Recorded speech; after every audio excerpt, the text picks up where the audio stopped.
What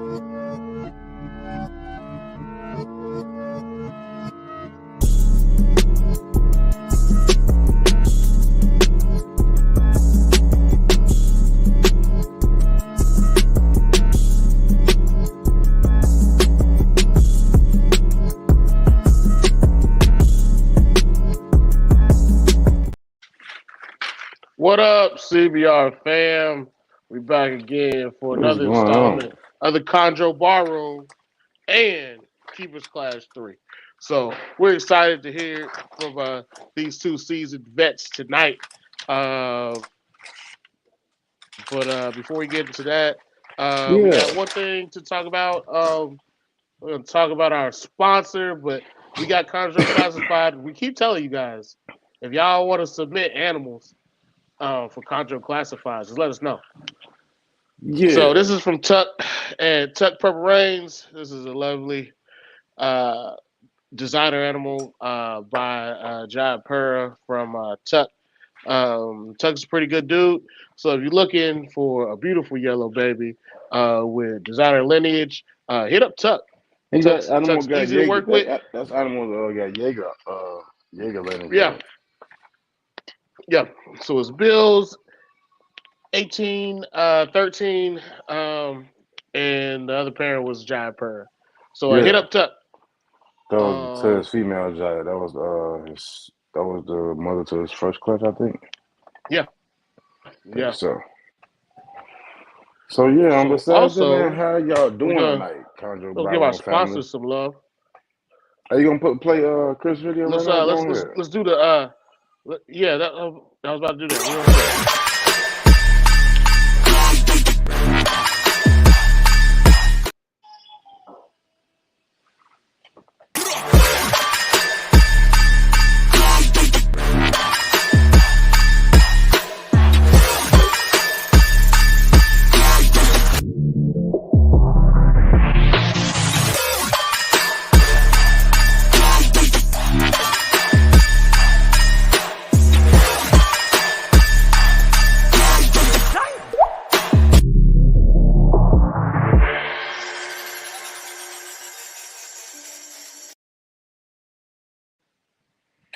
Purchase, So purchase, that was purchase. from Go to Chris him. from In a Box.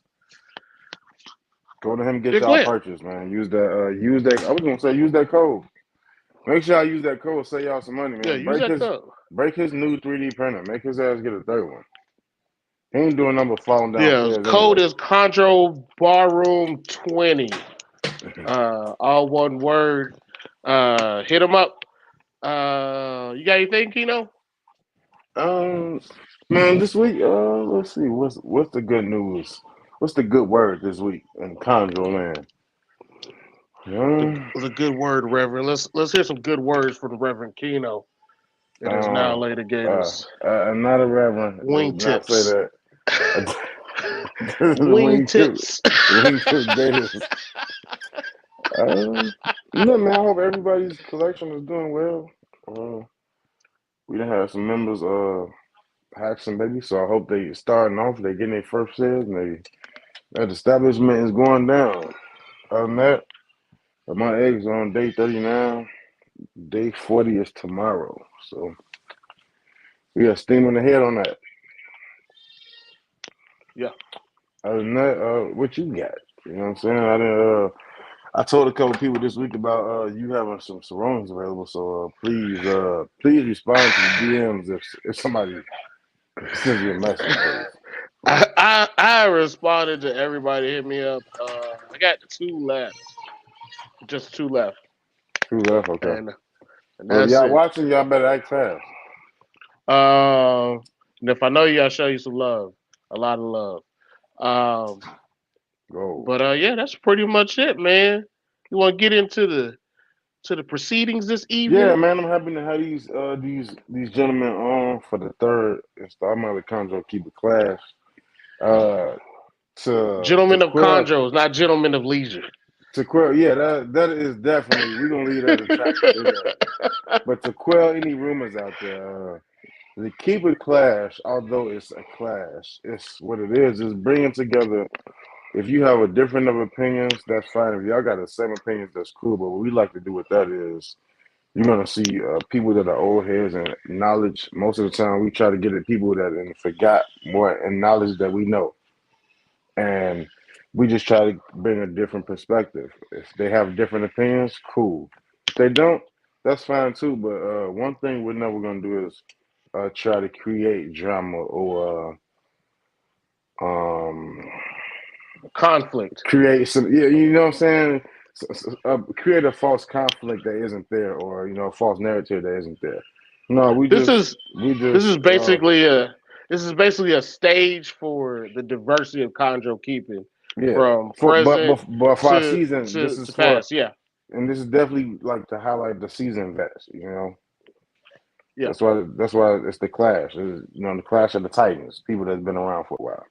And we got some young vets too. We got some young, We knowledgeable got some people. young vets too, but it was important that these It, first couple that we got out was people that that got some skins on the wall, know what they're doing with this Chondro thing.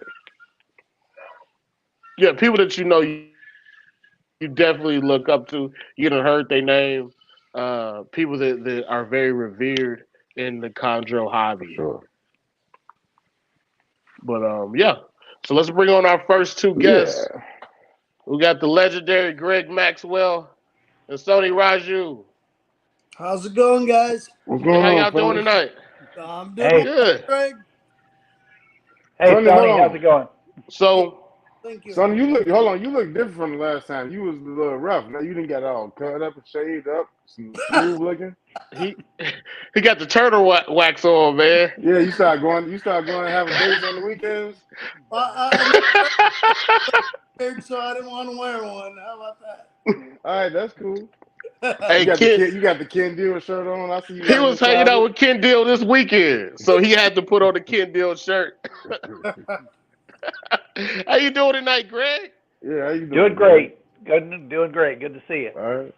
Okay. So how Good. this is gonna go tonight? We're gonna have 10-minute segments. Each person gets 3 minutes to talk. Then we have a 4-minute open discussion period about each topic. We want to let everybody give their perspective on these things. The first thing we're gonna start off with is something pretty easy. But before we do that, for the people that do not know how great you two are, can we get a quick bio from both you guys? Just a quick rundown. Raju. Yeah, Um, go ahead, Sony. Okay. Well, I'm Sony Raju. I live in the DFW Metroplex. I've kept chondros off Freaking and out. on for the past 24 years or so. Um, have hatched 4 or 5 clutches successfully. I'm into a lot of Asian rat snake species as of late, so that's about it, along with some corns from Ken. And that's me. No. Yeah, Greg, so Greg, what you been doing? What you got going on, Greg? I got I got some ball pythons going on. I got some locality OKT corn snakes going on, um, ooh. and that's about it. My facility right now is really small, so I'm very limited Yeah. on size and the number of animals I can have. But yes, I got 5 females that have been breeding right now, so we'll see what happens. My first season with ball pythons. Well, good luck. That's wonderful. Yeah, good Yeah. luck Good to luck for you sure. in the Thanks. transition from being a seasoned chondro keeper to taking down the illustrious ball pythons. Well, it's I'm just basically doing it for Illustrious.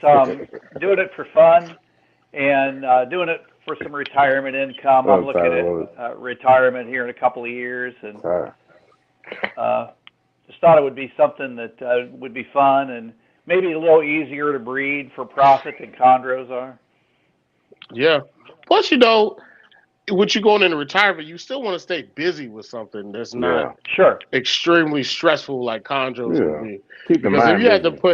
you had to put a clock to chondros, I don't know, that sounds stressful to me. I can't do it. Some people, I guess Bill Stiegel got better resiliency training than I've had in my life. Uh, But I definitely can't look at Chondros and be like, I can do this full time as a job. I can't do it. Um, I did it but for 13 years, and it's challenging to make a living at it for sure. it seems that way. Some people, I mean, but Greg, you are a master. Yeah. You are a master, so it's different.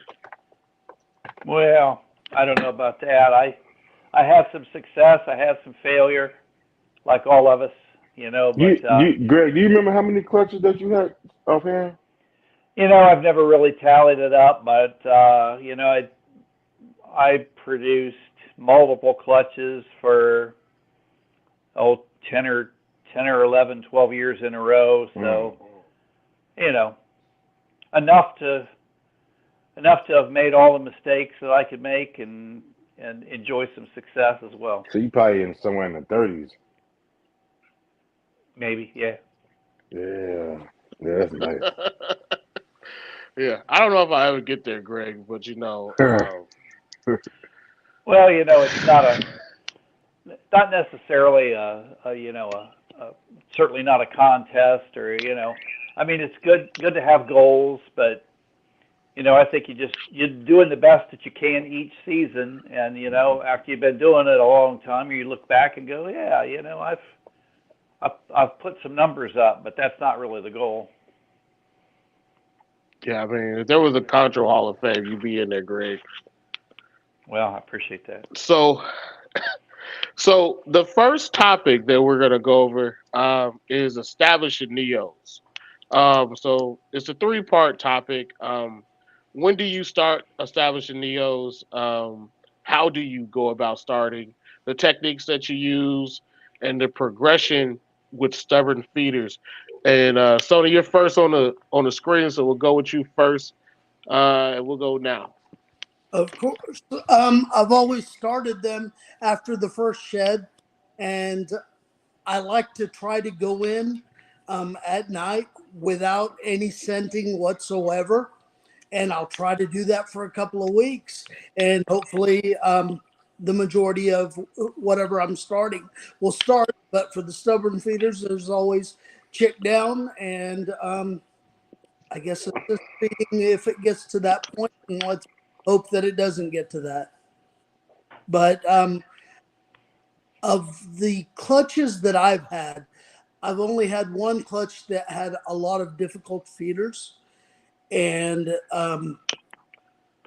that was a bad clutch. It took literally 3.5 months to get everybody started going on their own. And it was like one of those things where you just wanted to pinch their little heads because you were so frustrated. But but yeah, I mean, it's just scenting is all I've ever needed to use, and hopefully it didn't get to that. Did you have any different techniques that you use? Well, not really. Just be very still, and it be a very dark room, and don't move, don't breathe, don't look at them wrong. I feel that. I feel that. Don't breathe. Yeah, he can't breathe. If they gonna hear my heart beating. Literally one of those things. Look at them wrong, and you get so excited that they grab a pinky, but then I mean, it could just be a hair just moving and they drop it. So it was one of those deals. But no, not really. It was just get something super hot, get it close to their face, and try not to bug them. But if you need to tap them on the side of the neck to get them to grab, go for it. But that's pretty much all I needed to do. Greg probably has a lot more experience when it comes to this. So I'm very curious to hear what he has to say.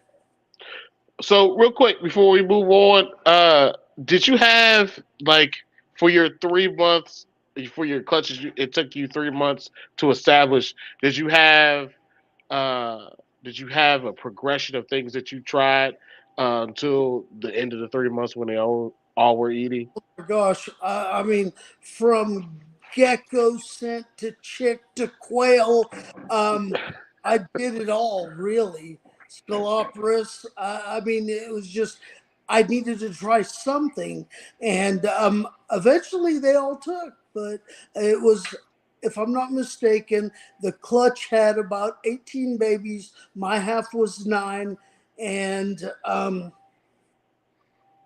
they all took different types of scenting. And once that started, you had to have it all sitting in the freezer and bring them all out every time it was feeding time. I mean, I think that's how it went with me. So Greg, you're up now. All right. Well, actually, my techniques are very similar. A few minor differences. I like to feed in the late afternoon. I found that if I sort of woke the animals up and disturbed them a little bit when they weren't real active, I got a little bit better of a response and less chance of the animals, going crazy, dropping off the perch, thrashing around. Whereas if I waited until nighttime when they were really active, I'd get, a little more of a reaction from some of the animals that was a negative reaction. So I would usually start in the mid to late afternoon, but I would dim all the lights. I'd have just, enough ambient light that I could see what I was doing.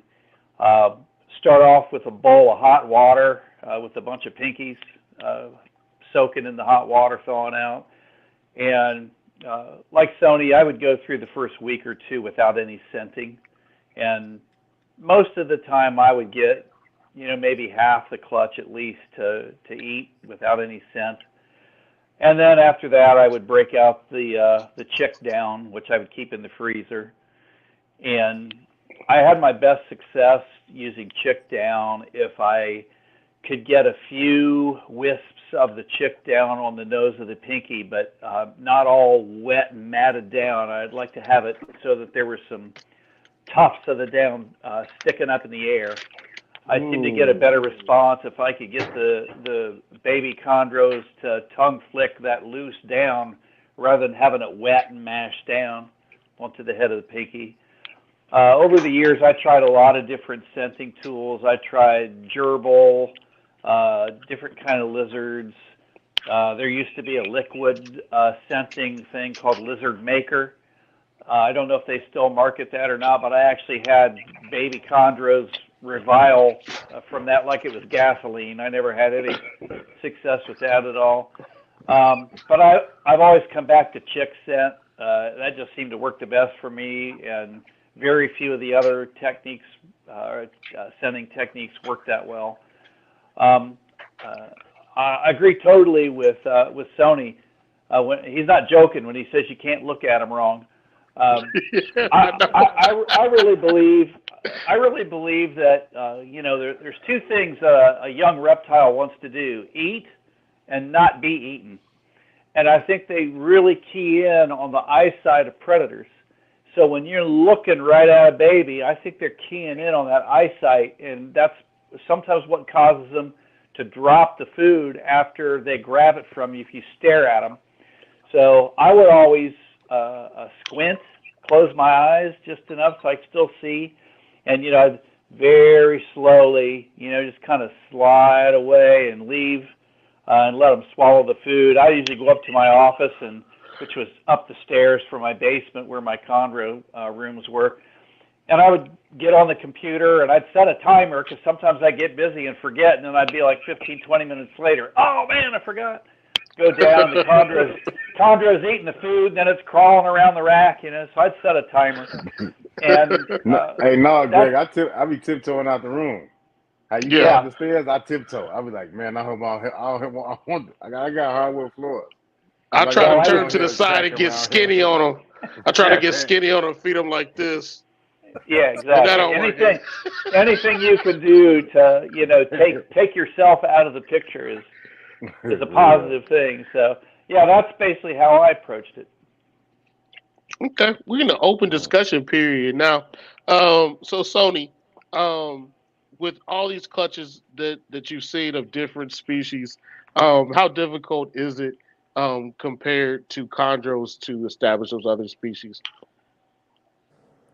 I'll put it this way: the Good only question. one that I've had as difficult of a time would be the Asian rat snakes, the cave dwellers. Um, I've heard that those were very easy, but for me, they weren't. It took about a month and a half to get 12 of them started, and it took about 6 months for them to start eating on their own with every single meal. These And are pinkies. excuse me, You were trying to feed pinkies to begin with, yeah, yeah. and this was you went. You ran the gamut of different scents, whatever. I did anything Uh, from singing Barry White to, I mean, but they just wouldn't eat, and only chondros, can I say, that were a little more difficult than they were. he said 6 months. Oh. Hey, Greg. So I used some scent juices from uh, Reptilinks, and it was the same effect. None of them wanted it at all. So I wonder if it's just a thing about the juices being frozen, or I just don't know.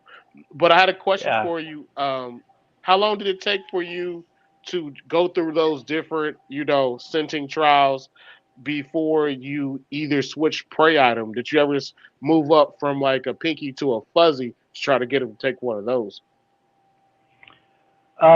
You mean on a non-feeder? Yeah. Hmm. No, I never switched to a larger food item. I just stayed with the smallest pinkies I could get. I thought it was helpful, to try to use really small pinkies, because if they do happen to strike at it, and they get, they even a baby chondro compared to a pinky-sized food, they have a pretty big mouth, and if they get their mouth around something, I think they have a better chance of swallowing it as opposed to grabbing a hold of something larger. But whatever works, whatever works. That's the bottom line. Whatever works. Okay. Kino, But you got I any would, more questions? Oh, go ahead. usually by about 5 or 6 weeks, I would have most of the animals in most clutches either feeding on scented or unscented pinkies. And I would resort to assist feeding only to save an animal's life that I just couldn't get to feed any other way. And we always refer to the runners. Those are the animals that as soon as you touch them, they drop off the perch and thrash on the Yep. floor of the tub. Those were always the hardest. Flip over on their backs in the water. Yeah. So with your y'all get these animals feeding and going, how long or how many meals in it before you try to switch them over to fuzzies? Both of y'all. Well, I was lucky enough to be able to breed my own rodents, so I wasn't making a clear cut step from a pinky to a fuzzy. I would start pulling out the larger pinkies as they grew, and Okay. then the smaller fuzzies, and just give the animal a meal that seems to be commensurate with the size of its body. And I like to see a small but noticeable lump in them after they've eaten. Not a huge meal, but and it seems like once you get them out of that pinky phase and into the fuzzy size, by that time they're really eating well, and you seem to be out of the risk of prolapse, and they just really take off. And after that, it's really fun and easy to feed them. You can go through a whole rack of well-started neonates and feed them pretty quick. Well, I think that I appreciate both of you guys because that was a great uh, display of knowledge for that topic there. So we're gonna move on to the second topic, um, and we're gonna talk about the early days. So in your early days, what were you getting your hands on? Um, what were you trying to get your hands on but you couldn't? And how did those early founding animals impact your collection today? And we'll start with you, Greg. We'll impact it down the line. Sure. I assume we're talking specifically about chondros. Yes, yes. Yeah. So I started buying yellow neonates from Trooper Walsh and Eugene Bissett. At the time, I owned a reptile cage manufacturing company called Cage Master, so I was at all the big shows and I always had tons of cash in my pockets, from selling cages. We did really well with the cage business. So I would buy Chondros at almost every show that I went to once I got started. And, then I started visiting Trooper's house he lived in Arlington, Virginia, on the outskirts of Washington, D.C. And I would visit his house and see the animals that he had there that he didn't necessarily bring to the shows. And I started focusing on designer animals, maroon animals.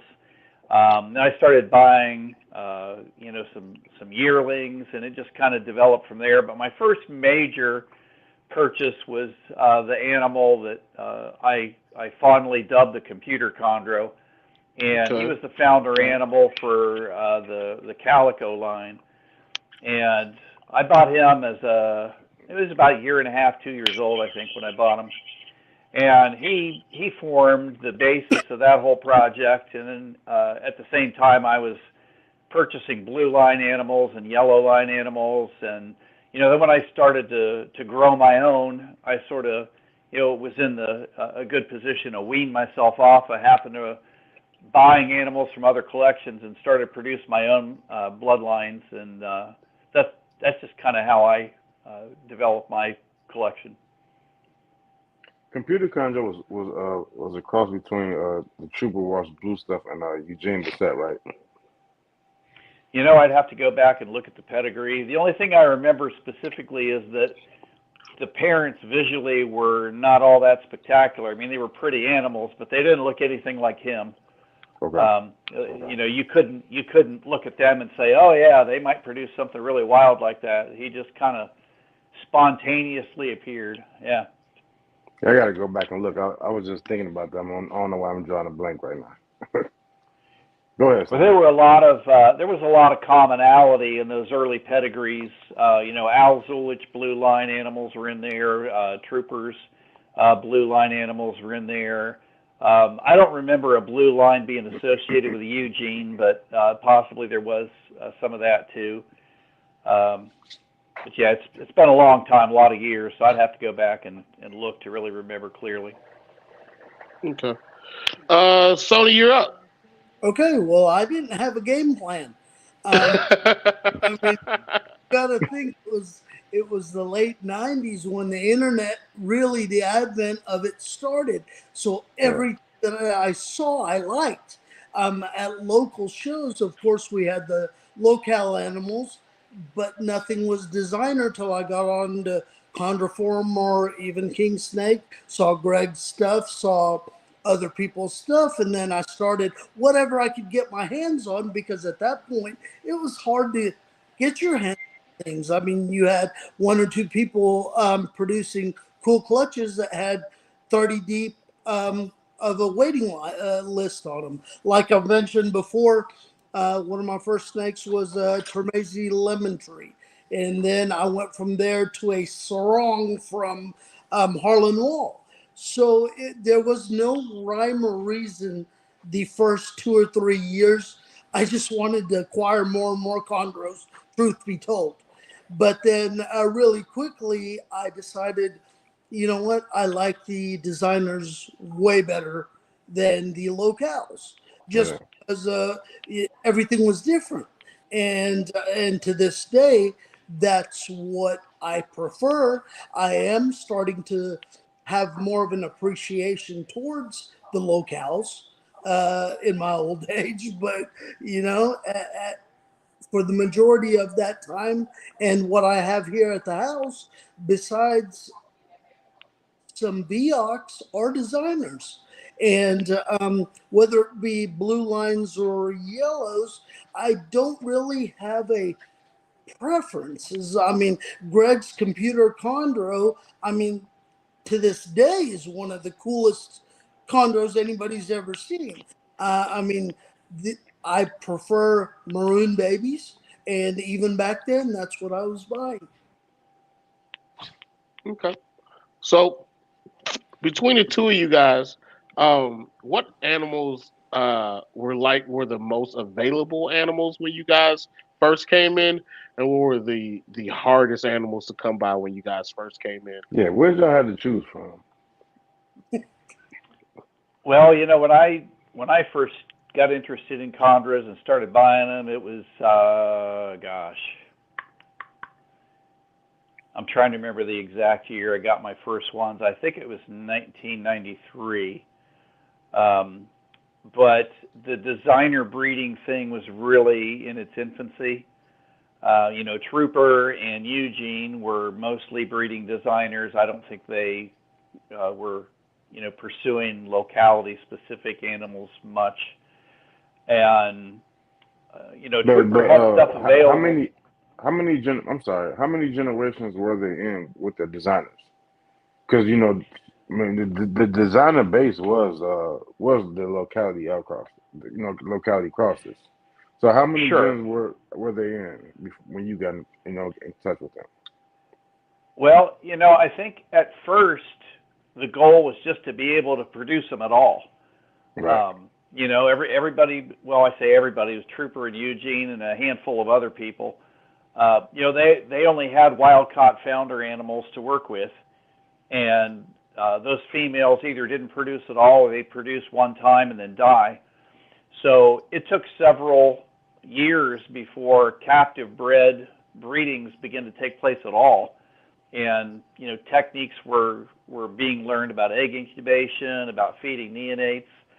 I couldn't really give you an exact number about how many generations in we were when I got started, but I know Trooper produced his first captive clutch, I think in 1977 or 1978, Damn. and he hooked up with Eugene sometime in the 80s, and so probably by the time I came around in 92 or 93, it had been going on for a while, but I think it was a lot of spontaneous stuff. I don't, I'm not really aware of Trooper like focusing on a high yellow line and or a blue line. I know Trooper always favored the blue animals, but I think it was just mix and match and whatever popped up and whatever came out. And Yeah. Trooper had the stuff available if you had the money to buy it, and fortunately at that time and station in my life, I had some money to invest into it. Okay, what about you, Sony? When I got in, I guess it was the same as what Greg just said. Everybody wanted Trooper Walsh animals. I mean, that was the name that was there. And I remember, I think it was 99 or 2000. I got the 99 and opportunity to 2000. visit Trooper's house. And it was like a little kid in a candy store. I mean, True like Boss had that blue magic. Everybody wanted it, huh? you could buy whatever you wanted. I mean, but at that time, you could buy some really, really nice locale animals too. The full striped Marukis. I mean, there was Oh. a really cool stuff that you You okay, found. Travis? Wow, That you ooh. You okay? Full stripe Marukis, man. huh? I want one so bad.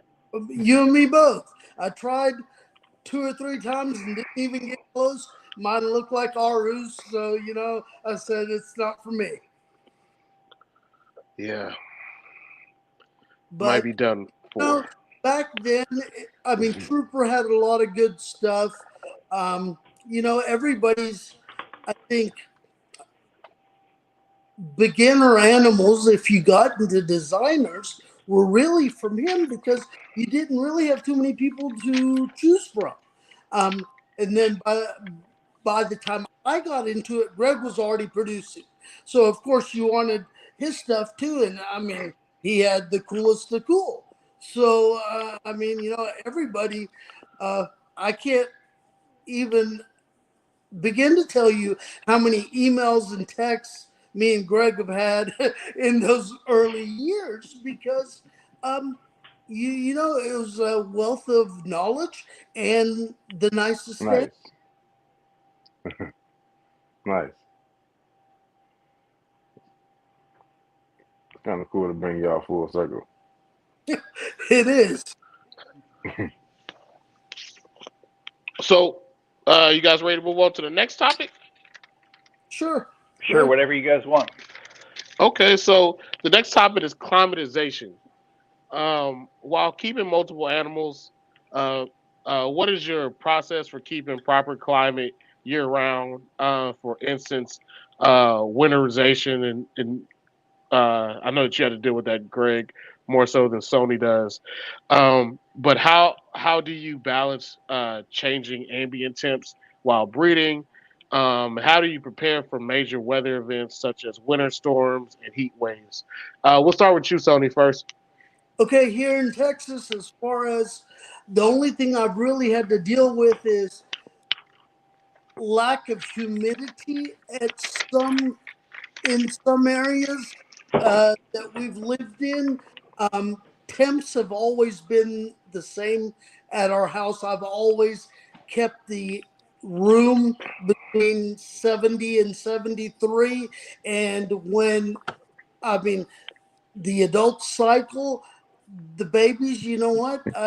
They stayed their constant temps. I've never had to do anything as far as winterizing goes, but as of the past 3 or 4 years, as you know, Texas has had really bad winter storms in February. May last a week or whatever, but it's knocked out electricity, this, that, and the other thing. So we just purchased a house, and I'm hoping to have a fully automated generator up and running here in the next 6, 7 months, just to just for a rainy day, because I can't even imagine if you're breeding or incubating eggs what you do if you got caught in a mess like that. I know Greg lives Yeah. in Ohio, if I'm not mistaken, and he has to deal with it a lot more than I do. Probably, I mean, feet and feet of snow. So I'm curious as to how he does it. We But get them negative degrees up here. yeah, I don't even like negative degrees. I mean, much less the snakes. But I think I mean, we've had winters where it got really, really cold, and an oil filled heater is still what I use. I mean, in a pinch, I've got one sitting in my closet and ready to be plugged up at any given time. But as far as cycling and all of that, I don't have many different species in one room, but I will say that some of these Asian rats I do have with the chondros, but they kind of mimic where the chondros are from. So I don't have a lot of different things that need different temperatures. So it all works out for me. You're up, Greg. Well, yeah, as Sony mentioned, I do live in Ohio, and Ohio weather can be very volatile. Just in the last week here, we went from down to 20 degrees at night to 3 days later, it was 70 degrees. And that That pneumonia happens a weather. lot. That happens a lot here in the spring and fall. Summer is more stable, but we get what they call Alberta clippers here, which is when the jet stream ends up having a big S curve in it, and we get these storms that come down out of Canada, and they come right down through the Great Lakes and down into Ohio. So we get these huge swings in barometric pressure and temperature based on which side of the jet stream we're on. If we're on the southerly side of it, it gets warm and rainy. And if it gets on the other side of it, we get cold fronts. We get massive temperature drops and all. That can be great for breeding because those I was about barometric to pressure say. changes can really trigger a breeding. But Yeah. as far as captive husbandry, for all of my chondro years, my collection was in my basement. So that has a tempering effect because it's underground. So the basement doesn't have as much of a temperature swing as the rest of the house upstairs above ground would have. Still have to deal with it, but I had several different rooms. I had, what I called my main room, and if you guys have, pictures of it in my book, it was just basically wall-to-wall, floor-to-ceiling cages. Each cage had a thermostatically controlled heat panel, so just the ambient heat from the cages would keep the room at a sufficient temperature where I never had to run a heater in the room itself. And then I had cages outside of that room that were still in the basement, but not in that heated area. Those cages also all had thermostatically controlled heat panels, but I was able to close the door to the main room and thermally cycle the cages on the outside of the room by cracking open a little basement window. And so that's how I would drop temperatures in the fall to begin thermally cycling the females and males for breeding season. And then I had another small room that I had all the racks with hatchlings and yearlings, and those were all thermostatically controlled heat tapes underneath plastic tubs. So that was kind of my setup and how it worked. The biggest thing I had to deal with was power outages in the wintertime. And so I installed a thing in my electric panel was in the garage, and I installed what's called a transfer switch. So I plugged a big, heavy special cable from my generator into the transfer switch, and then I would throw a lever, and it would automatically turn off the city power and only power a special panel on the generator, so there was no risk of backfeeding electricity to the outside lines and injuring a lineman that might be working on the city power during a power outage. And on that emergency breaker, I had my snake room, I had the refrigerator and freezer in the house, the wood stove with the blower, just things I needed to run in an emergency. So if the power went off, I literally could have the snake room and the incubators and anything else I needed back up and online in less than 5 minutes. Wow. Wow. Well, Sony, this year we didn't have winter storms, but they are talking about blackouts in the summertime. So I think that we both need to look into getting those generators up. You do. Blackouts from what? From like what? Like electric storms or something? Because the Texas power grid is made out of bubble gum, loose wires from your uncle's stereo, old gates. It's just terrible, man. So It's some of the terrible. wires they switched together like the radio back in the You, day. you know what's worse than that is that they just recently had a case and it went all the way to the Supreme Court, and like nobody's actually responsible if the power goes out in Texas again. So we're all kind of screwed, and we had to pay these people. It sucks, but that's just what it is. And we've Sound never like dealt sound with like it. good old government. And we have Alan. haven't had to deal with it except for the past like 3 or 4 years. So it makes it weird, but I guess we've got a sudden influx of people moving here, so the grid can't keep up. Yeah, you gotta look at the infrastructure. Like, it's growing, and there's no way to like predict how fast it's gonna grow to reinforce it. But it's not doing well right now. No. Uh, and we had what? We had like 100 days of over 90-degree heat this summer. Yeah. Yeah, man, that was terrible. Yeah. Like, I lost a battery in my truck because of that. I'm pretty sure that's what messed up my alternator. I had to get my AC unit for the garage fixed. Had to get the AC people to come out and look at the AC in the house. It was just rough on everything. Everybody was having car problems. It was all over the place in Texas this summer. It was just bad. Your zoot suit was sweaty. My zoot suit. You said walk right here with the suit on, the Jim Carrey hat on and the mask in the heat. That's what you think I'm doing? All on But buttons. anyway,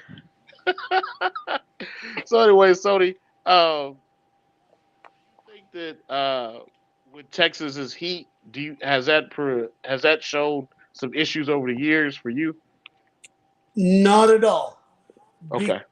Because it's always steady, right? It doesn't go up and down like most places. It's either hot or it's not so hot. But but you can keep a house at. I mean, honestly, I've got friends of mine that keep chondros, and they keep their house at 82, and the snakes are perfect.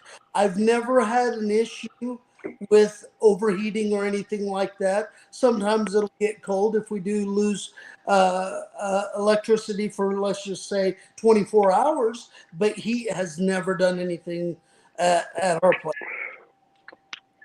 Okay. Greg, I know you don't keep with chondros no more, but how does like these harsh winters affect your ball pythons breeding?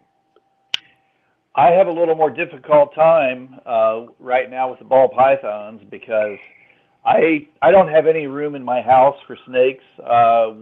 We have a much smaller house now than the house I lived in when I did chondros. So I'm right here in my guitar shop. I repair guitars for a living, and there's a finished area upstairs that it's insulated and climate controlled with air conditioning and furnace and everything. But it's basically an attic. So it's much more subject to temperature changes than a basement, which is underground, would be. So, I use a heater up there all the time, mostly year round, especially at nighttime. In the summer, 24/7 this time of year. And then I also have one of those freestanding air conditioning units that's hooked up with the exhaust from it to the window. And between the two of them, I keep that room about 80, 82 all the time. And of course, the ball pythons are in their racks, with thermostats and, all the heat underneath the tubs. So I have to pay a lot more attention. If my air conditioning would ever go out, it's, 98 degrees. That gets really hot up there. I'd have to be careful about that. Okay. So let's move on to the next topic. And we're going to start with you, Greg. And the next topic is genetics. So explain explain what you have seen over the years in terms of size in relation to parents, the ratio of exceptional animals compared to sickly animals, and early signs that an animal will be healthy in the long run or problematic in the future.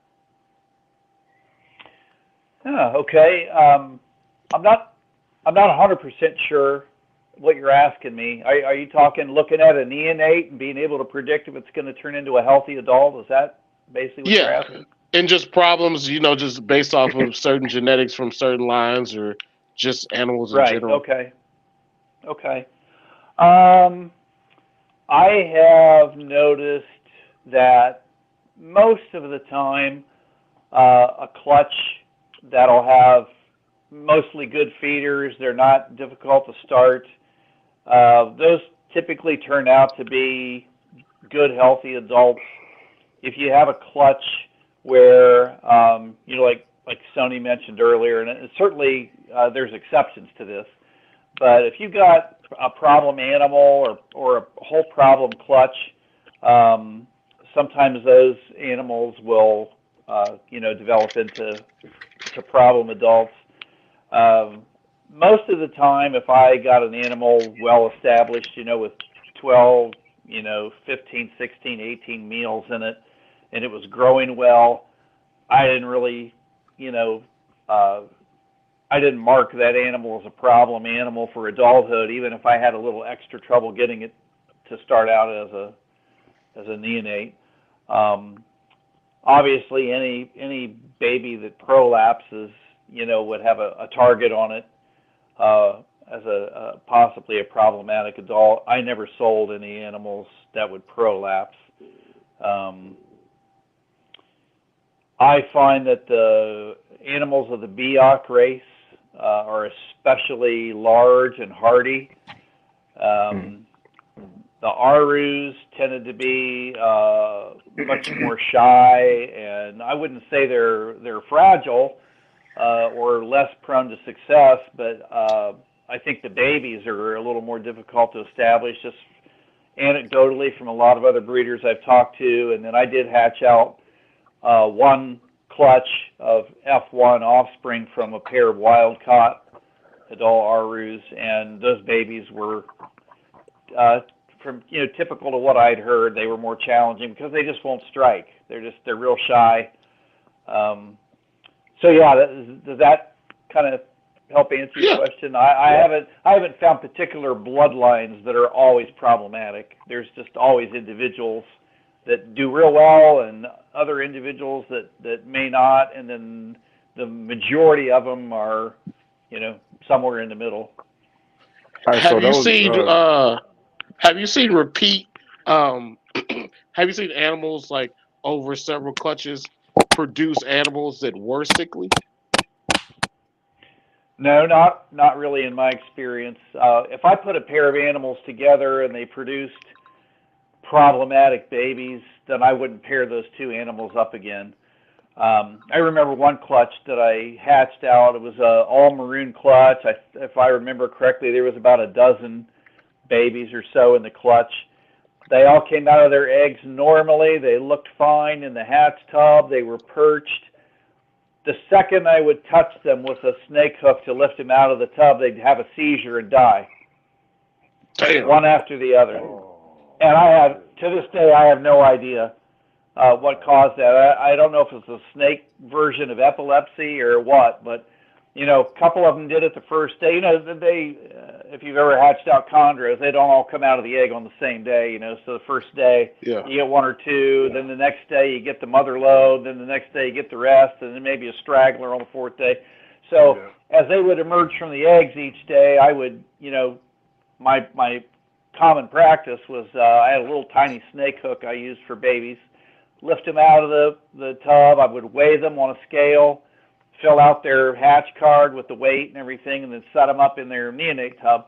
And every single one of these from this particular clutch, as soon as I would touch them with the hook, they would flip upside down and seize and writhe around and die. And I have hatched successfully. I've had successful clutches from both of those parents with other mates and had no trouble with the babies at all. But every time you put them together, that time it was just. I only hatched out that one clutch from those two male and female together, and then I never put them together again after that. But the male in that clutch, I'd have to go back and look at my records, but I believe he was one of my more prolific breeders, and I never had any other clutch that he sired do that or have any particular trouble. And what about the female? The female, I would have to go back and look which one she was, but I think she produced at least one other clutch that was fine. Okay. Sony, you up? Okay, go ahead. My bad. No, go ahead if you've got another question. question. The question I got was kind of like for both of y'all, so I will get to that later. Don't worry about it. Okay, I'm gonna. Because it has something to do with this too, but we'll circle back. Go ahead, Sony. I'm Stay on topic. Drag on most of everything that he said. Anything BOC related is gonna be a much healthier animal that wants to strike. Hey, who doesn't want animal that will start eating on their first time out? Then you've got the Arus and the Sarongs. I agree with Greg on that too. They're just shy. They hide their heads. So they're a little more difficult to breed. What I have noticed that I didn't hear Greg touch on was I found that when it came to blue line animals, I always had a problem getting them started. They just took a little longer. They weren't as good of eaters.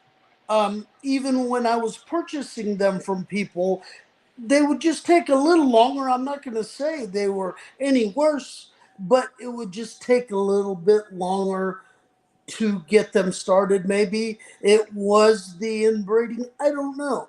I really don't know. Are you talking about with that breed, or are you talking about like getting them them having setbacks after they came to you? Um, both, both, Okay. both, and as far as I've never had a clutch seize and die like Greg just mentioned his. That boggles my mind actually. But I had He one, said they hit the Harlem Shake on him. but I had a clutch where nobody would eat. But as Greg said with his deal, you never paired those parents together again because those genes just apparently didn't work together. But you outcrossed them to anybody else, those parents ended up breeding and making babies at 8, and they were doing good. They just sometimes, as with humans or anything else, genetics don't match. All right, How Keto. how often did, and this for both of y'all, how often when y'all got these babies, right? So say you got the babies clutch that came out, start going. How long in that process of establishment did they separate themselves sexually? And this is before you had the probe or before you got a shared confirmation. Looking back now, like you started clutch, you like, hmm. Now, and this one, like you grow this one up and it's 2 or 3 years old, and you get a confirmation that it's a male or female. Looking back, how often? I mean, how soon did that animal separate itself during feeding, where you can remember back now? Like, all right, I think let me go first on this one because I'm dealing with it right now. My half of the clutch that me and Ken just did, they're about 10 months old now, and I just had a conversation with Ken, telling him I have a feeling I know which ones the males are just because hmm. already getting finicky with their feeding. I haven't seen anything with a shed or anything, but I'm going just on eating habits alone. You said about 10 months. Okay, what about you, Greg? I don't really remember noticing a whole lot of difference on feeding patterns between males and females, but about the time they would hit 8 to 10 months old, into what, size we would typically call a yearling, Yeah. I would often notice that the females seem to have a little chunkier appearance, a little more chunky head, a little more girth in the body. And I would, I can't say with any degree of high accuracy, but I would just guess maybe 70, 75% of the time when That's it fine. came There time to you go. probe, Good work, man. um, when it came time to probe the yearlings, I would be correct in my guessing as to which were the males and which were the females. Same thing, about 8 to 10 months. Okay. Yeah. Salamander had a quick question. How about neo defecation patterns?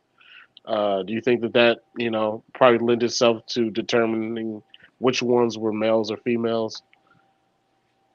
Um, can can you explain that question a little more? Because it's not making sense. So, I guess the ones that like pooped more frequently are thought to be males, and the ones that Yeah, Sony, pooped less often is that going were into your thinking right females. now that you and Ken was talking about?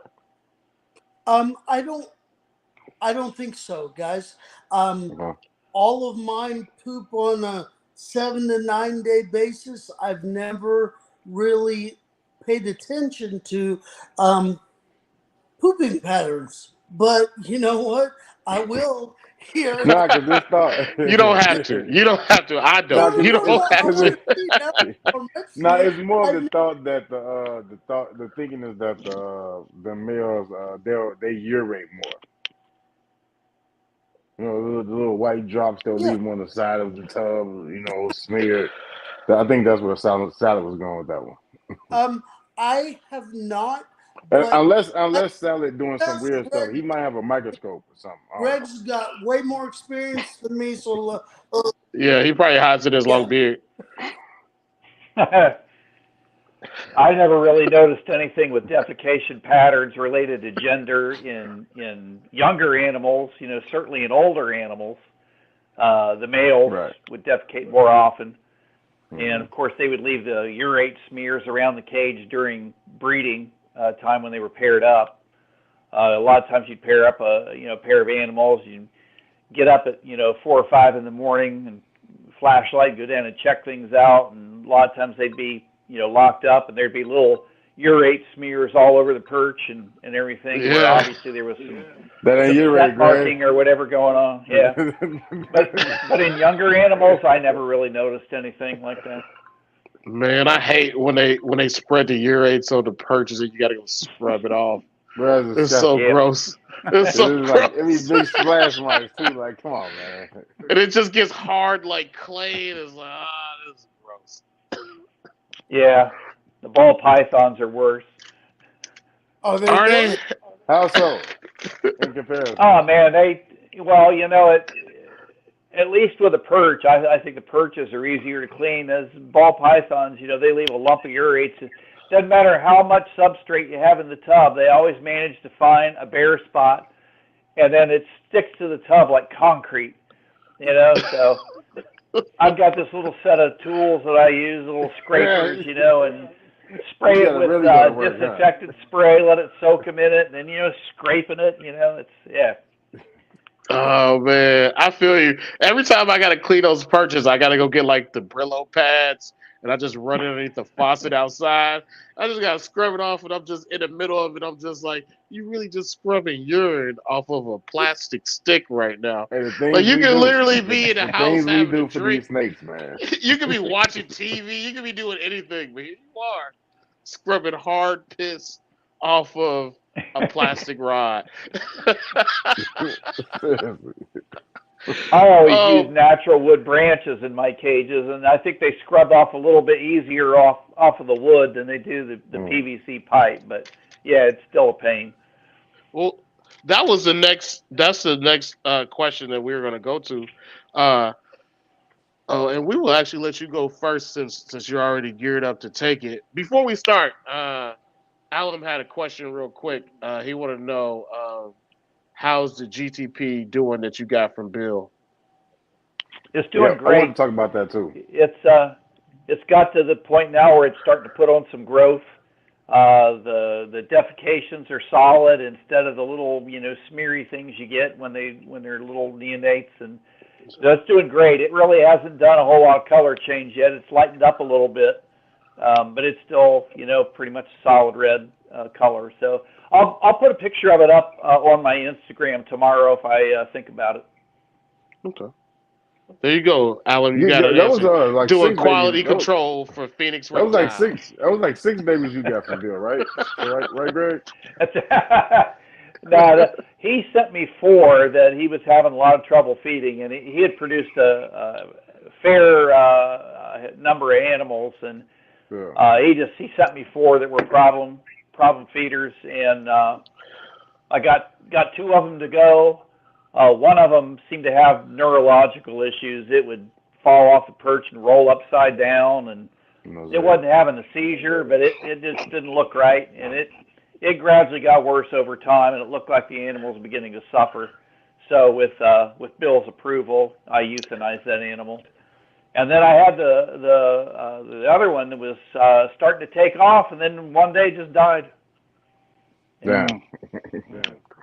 So That's he kind of how it got one goes back, sometimes. and he very graciously gave me one to keep. So shout out to Bill Stiegel being out here just working with the community all the time. And Greg too. Great guy. Greg showing us that he still got it.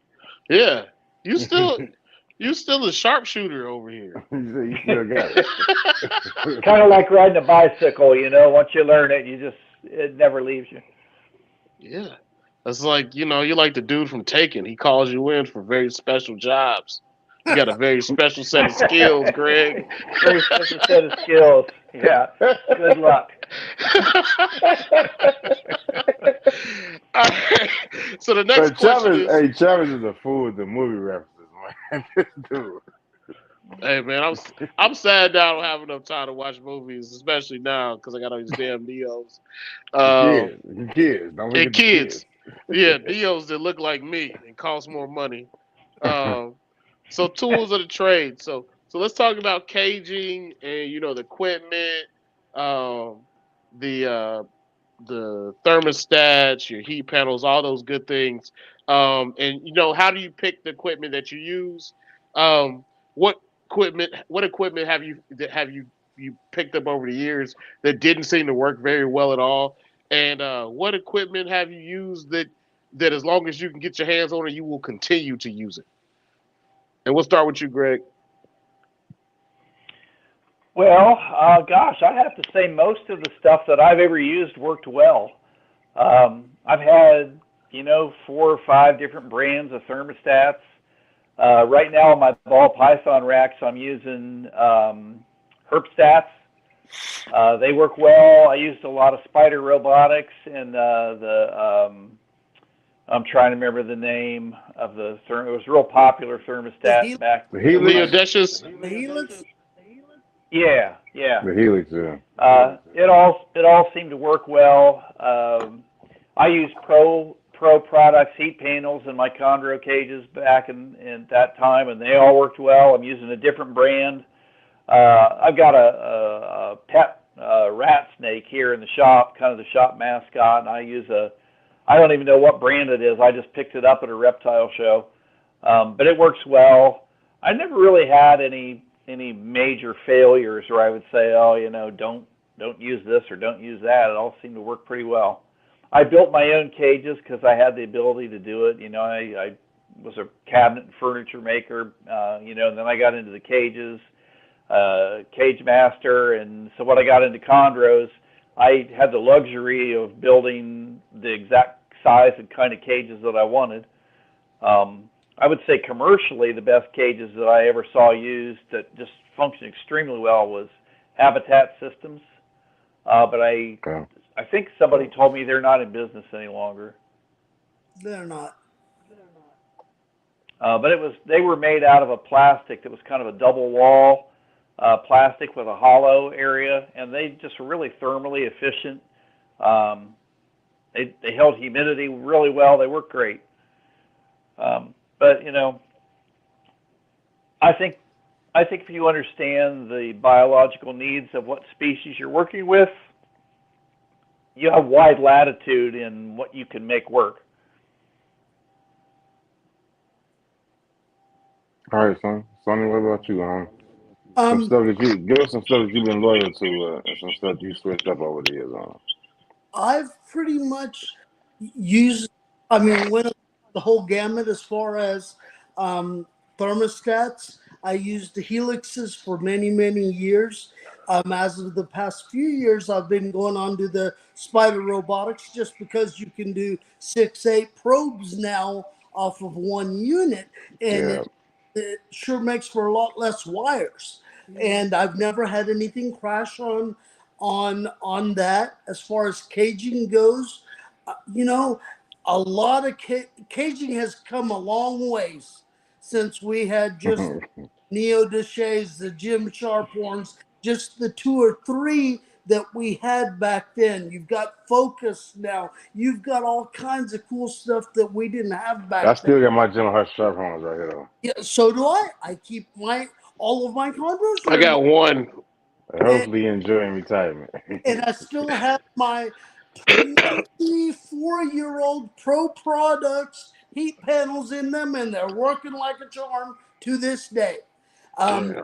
when I got the new cages for the rat snakes, I didn't know what I was gonna do, but I ended up calling Bob up at Pro and got those again because don't fix. What's not broke? There's.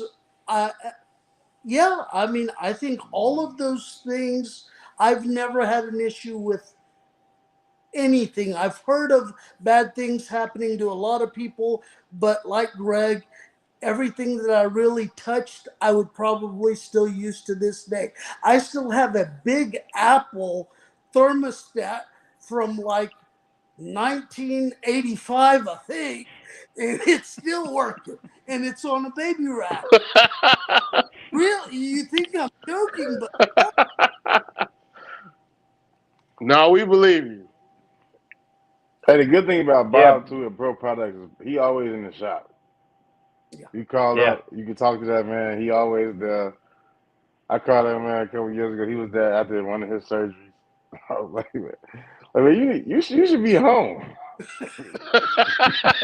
Nah, man, you gotta get them orders out. He's always Nah, backlogged. that's what I'm saying. He's like, well, we got to get these orders out. I was like, well, okay, well, I can tell you what to do. Let me put a little more on you, man. I need to get 3 of these. For real, make that 4. So, what are you guys' feelings about tongs and hooks and things like that? Um, What? Go ahead, Yeah, Greg. go ahead, Sony. No, go ahead. Go ahead. Now, when I used to use two different things to feed. I'd use a big long pair of forceps, and then for adults, I had these really long hemostats. I think they were like 2 feet long. And if you ever worked with hemostats, they have like a locking mechanism Yeah, where on the bottom the part. handles meet. Yeah, and Yep. I would grind that locking mechanism off on a grinding wheel in the shop so that they didn't automatically latch. Because when I first started using them, you grab a rat by the front paw or the nape of the neck or whatever, and offer it to the snake, and the snake grabs a hold of it, and all of a sudden you find those hemostats are locked and you can't let go, and it can cause the animal to drop the food, or they rip it away from you, and you're left, with rat skin or paws hanging in the hemostat. So It's they work always really stuck well in if you there. grind off. Yeah, they work really well if you grind off that locking mechanism. And I still use the original large hemostats to feed my ball pythons that I used to use back in the Chondro days. Wow.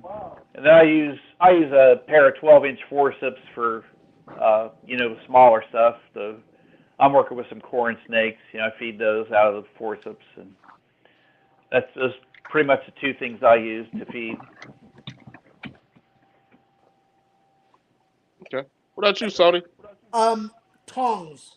I've used tongs for the longest of time. I've always found that you can let go of things a lot quicker with them, and I don't have to really worry about hemostats. Like Greg said, there's been many a time where, of course, I didn't have the luxury of grinding down those little locking mechanisms, and the chondros. You'd hear teeth crushing up against these things. I mean, it was the most awful sound. Yeah, I guess it mentally gave me some trauma way back when. So I started using, whether it be real short 6-8 inch tongs for babies to 2.5 foot long ones for big Beox that'll want to bite my face off. I mean, so yeah.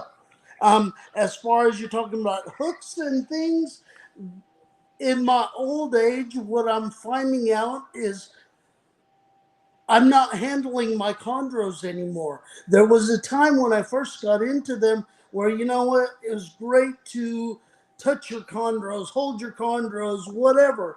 But now I truly believe that they do way better when you leave them alone.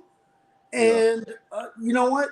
Just go in there once or twice a day, maybe every couple of days. Spray if you need to spray, clean up, but leave them alone. They thrive a lot more when you do that. And I if you would have asked me 20 years ago, I would have told you the opposite. Because all I wanted, it was about Yeah, us, that's right? how I try to get my wife to treat me. We wanted to pose with these snakes, Yeah. to hold them, this, that, and the other thing, but not anymore. You know, I agree. they I agree, Sonny. way better. Yeah. I agree. I Yeah. think especially as my animals have turned to adulthood, like reached that sub-adult point, as I've stopped to basically only take them out maybe once a month for maybe I say twice a month for a shower or something, especially the females. But I stopped doing all that holding and stuff, and half of the holding, and basically the only time I hold them now is that they come off the perch on the meat, but I don't force it. I do feel like overall the collection has taken off, the more I've calmed back on that. Because like you said, it's for us. They'll Yeah, Yeah, get a kick out of that. Most of the time, the Chondros, when you touch them, they jump and they jittery. right. yeah. They're just like, why are you Especially you got messing with something me? with, especially you got something with Biak in it. The Biak make you jump. You know what's funny though? I thought like for the longest of time that you had to kind of get these guys used to you, so you had to handle them Yeah, youngsters, or you know what, they wouldn't be calm. But another thing I'm finding out with not handling them and they just coming onto your hands, I've in the past year or two held some animals that are 5 years old that I've never touched. I mean, literally, and they come out to you. So I think there's a yeah, huge shift in how I think these animals thrive and don't thrive. I mean, there was always, I mean, you heard that, you know, half of the condor keepers would say don't handle them whatsoever. The other half wanted to hold them, and you know, I can see both sides of it, but the holding them honestly is for the keeper only. That's it. yeah. Not doing the snake any favors. Because you Yeah, don't just to take that show them perch out. off. That's pretty If you much because what if it's you don't for. take that perch out, most of the time they're gonna. You can fall most of the time, not all the time, but you could fall asleep with the cage door open and you're nested in there all day. I did that last week. I left Not the at cage nighttime door though, only open during the and day. nah, man, this thing could have got out. It had like 3 inches of space, like the sliding door. Like it definitely could have left if it wanted to, and it just said, "Nah, I'm better off here." Yeah. It's kind of like most husbands.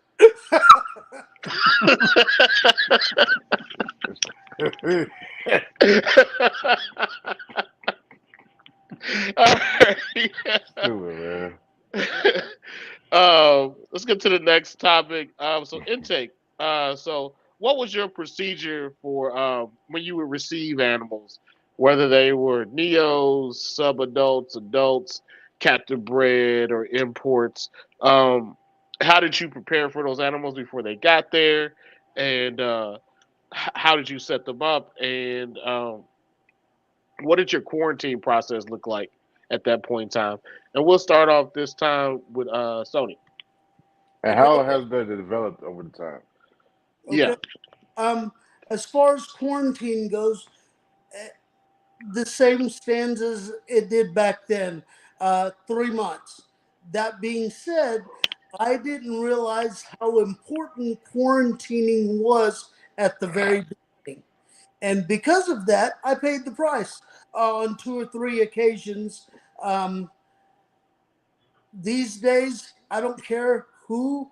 I try not to bring any animals in if I don't have to, but if I have to, it's going to be mostly from people I trust. And regardless of whether they're my best friend or not, they're going to go into quarantine. As far as how I kept them in quarantine, uh, really easy. Either newspaper or paper towels and one birch. That way, you know if any creepy crawlies are on them or Uh, if something's going to happen. You can Snake see herpes. right then and there. As far as what was your other questions again? Just like how you would set them up, and how would you prepare for the animals before you got them? Everything I've kept for the most part goes in a rack system before they go into a cage. I don't care if it's an adult. I'll put them in a, I'm not going to say a tiny spot, but something that I can't move around a lot in so that I can specifically watch what they're doing and just be aware of everything.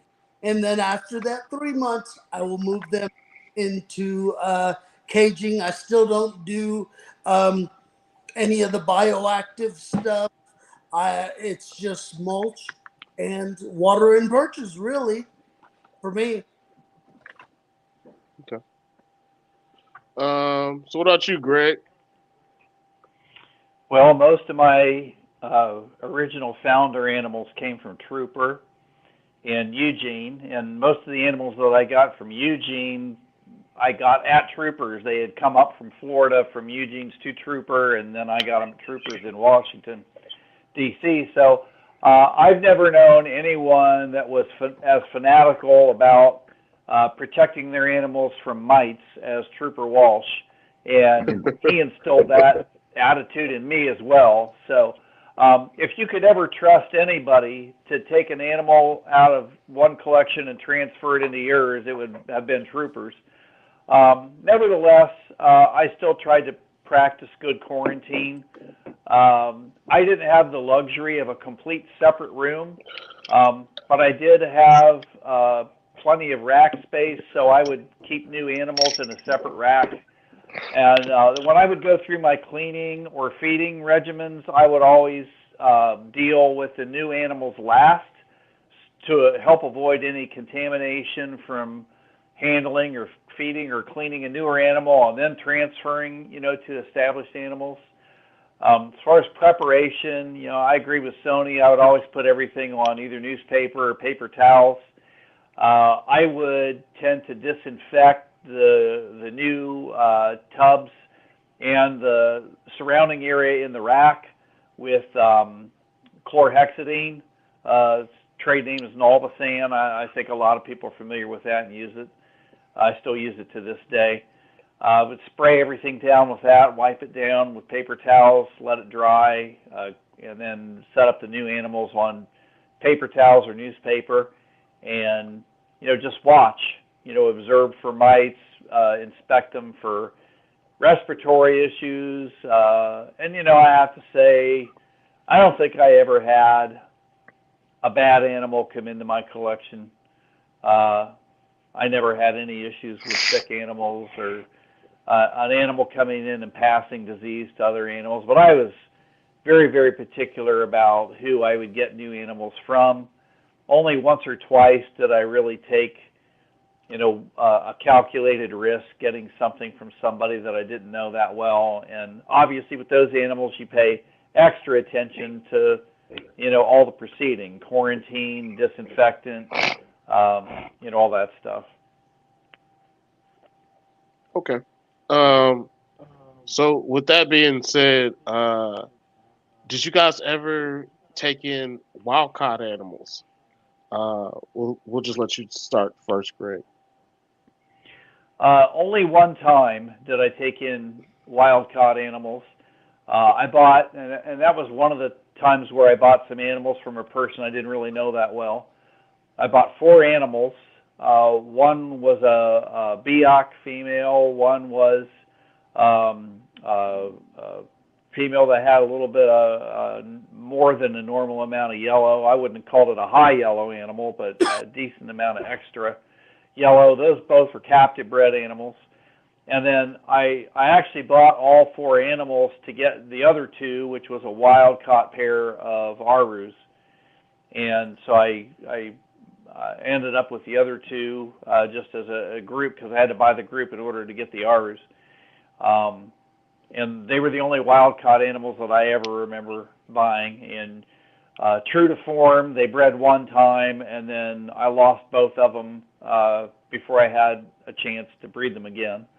But I did end up with 4 captive bred Aru babies. They were yellow. I had trouble getting them to eat, but eventually I got them to eat. And it was a cool experience. I really enjoyed breeding a pair of wild animals that were locality animals and working with the offspring. What about you, Sony? You ever take any wild caught animals? I have. Way back when in the early 2000s, any of these locales that were on the rare side, like the Wamenas, the Merokis, stuff like that, you had to get them as wild caught. And I cut my teeth a lot during that time because I learned a lot of lessons when it came to that.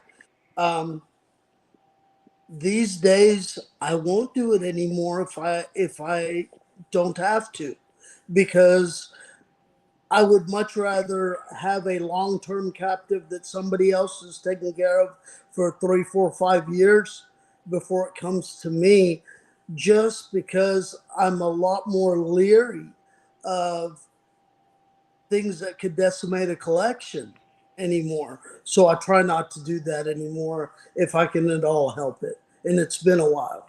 But yeah, at one time I did do that. Okay. Anything, Keno? No, go ahead. Okay. So let's move on to the next topic, and this is one I I like wanted how to he, start with. I like he act, I like how he acclimated to wild cards. Yeah. Um, let's talk about feeding. So let's talk about how you like. We've already talked about neos. So let's talk about subadults and adults. What you feed, how frequently, and like how you change how you feed over the years. Also, in terms of record keeping and when you feel you need to change feeding, change Record the keeping. feeding process as well. Record Yeah, keeping. he's doing that because I don't keep any records except for just with Neos. But we'll start with you first, Greg. Gosh, my feeding regimen was pretty straightforward. I would feed neos and yearlings once a week. As they transitioned out of tubs into adult cages, that would slow down a little bit every 7 to 10 days. I usually just let the animals tell me, what they wanted. Although you do have to be careful because some animals will literally eat themselves to death if you allow them to. Lizards. I gradually transitioned to feeding my animals a little bit less often. I think in the early days, and we had this mindset that you feed every animal once a week. With a non-active species like green tree pythons that tend to be fairly sedate and not real active, they can develop obesity issues pretty easily, tail hanging, constipation, just in general being a little overweight, a little soft. That's to be avoided. The exception would be females that I was conditioning for breeding season, and I don't mind putting a little extra weight on breeding females. Again, within reason. I don't think you want to feed any animal all that it would eat. But that was generally my feeding regimen. I would always try to feed a animal that was appropriate size for the size of the chondro that I was feeding. When they eat, I like to be able to tell if they ate something. I like to see a little bit of a swelling in them, but Yeah. certainly not bloated. They shouldn't look like they're uncomfortable. The only time I ever really had any You want to see issues, that buzz for a day or two. yeah, a day or two, yeah. Yeah.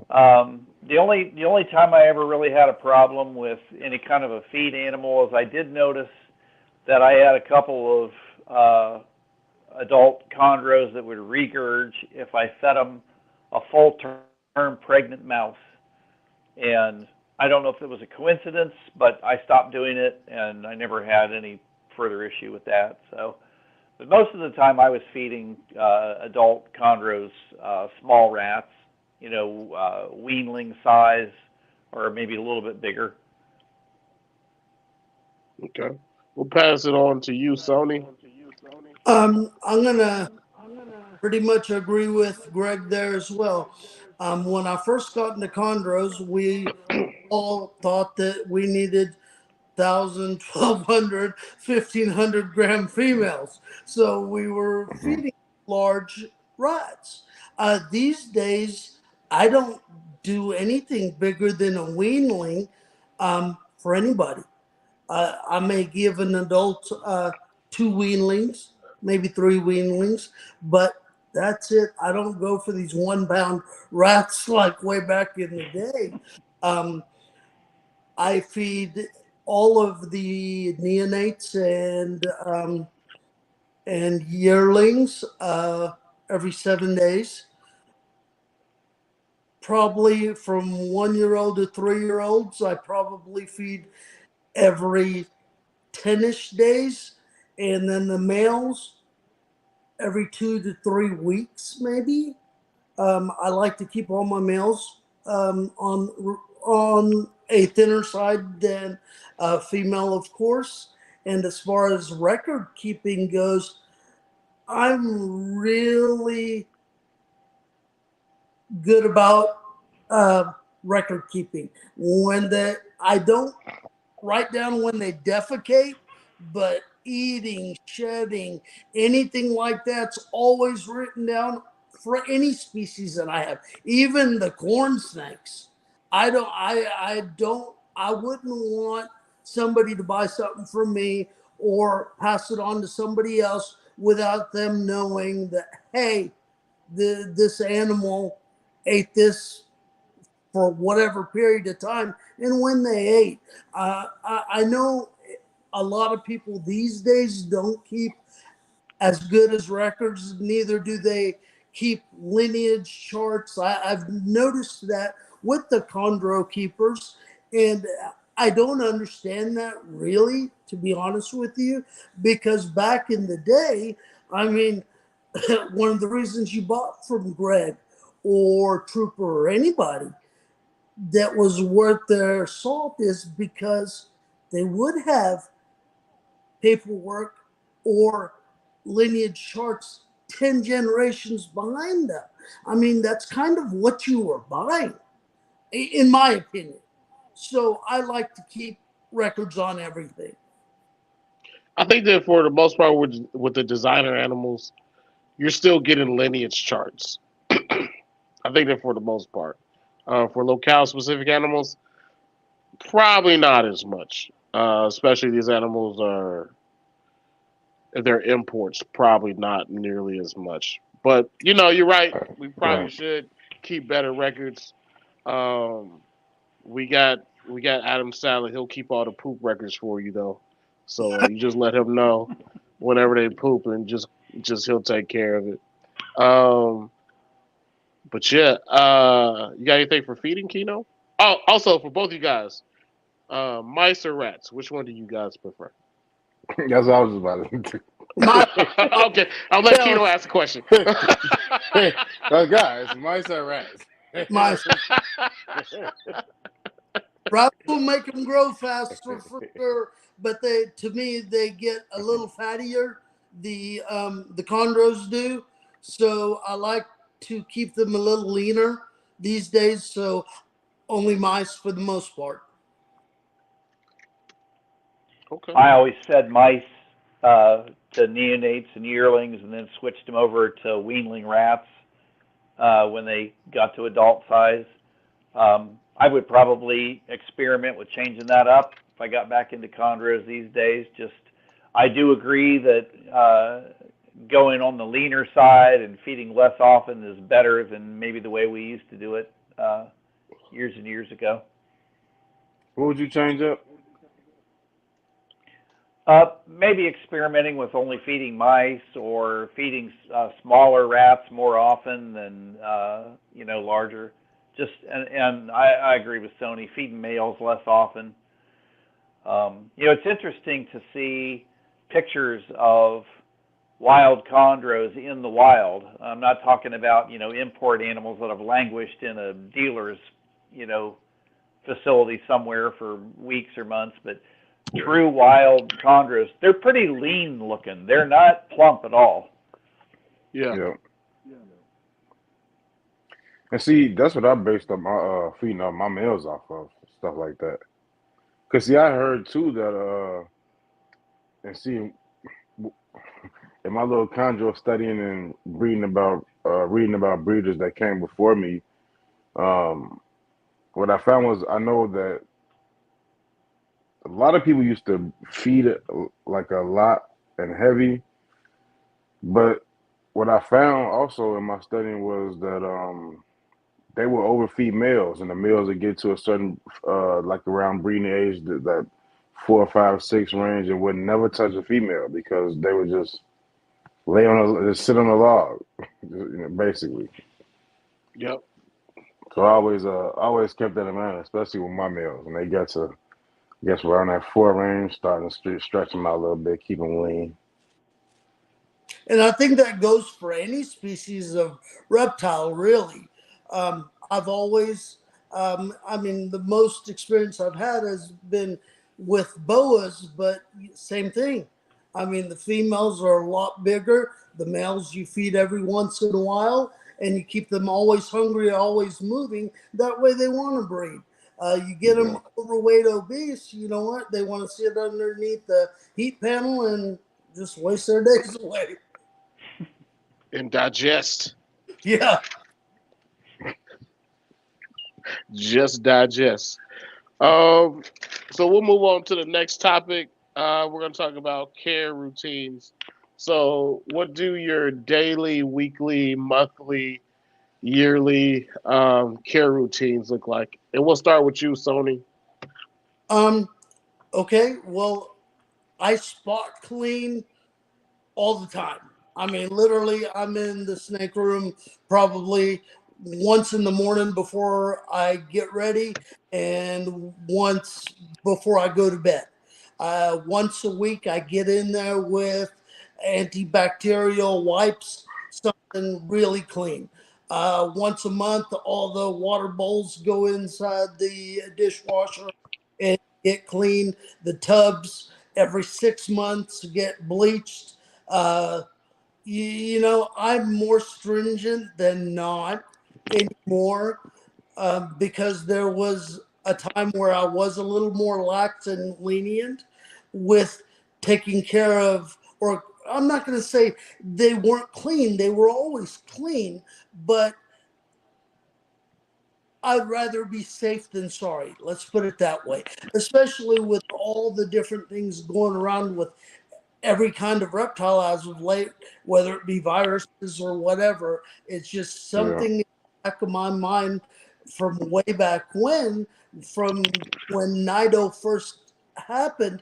I am very careful with everything anymore, and everything gets, I mean, even my tools get bleached on a regular basis because I can't afford for anything to go by the wayside like it once did. Okay. Okay. What about you, Greg? Yeah, my regimen was very similar. I was in my snake room, and even today with the ball pythons, I'm in my snake room at least twice a day.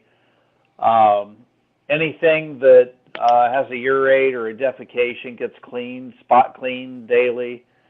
I strip down, and going back to the chondro days, I would strip down adult cages when I felt they needed it. I didn't have like a set calendar about it. But if sometimes I use newspaper in adult cages, sometimes I use mulch.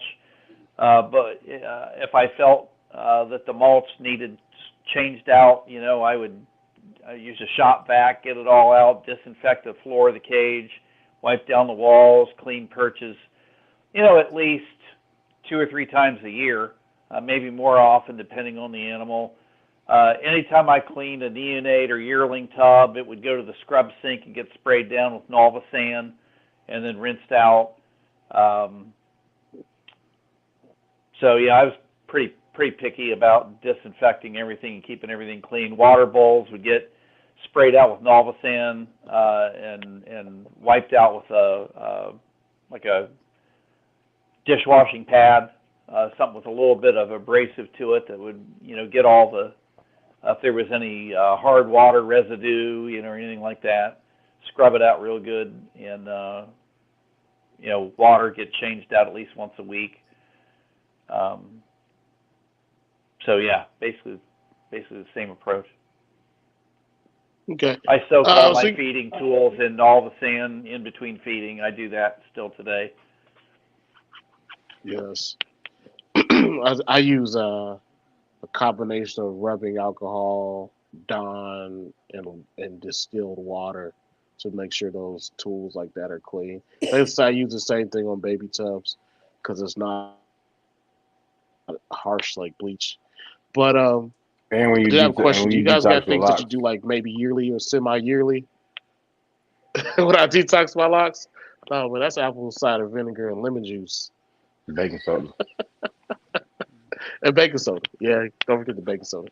But you guys got any care routines or things that you do like yearly or like maybe like bi-yearly or something like that? Just random things. Maybe change out a bulb or something like that.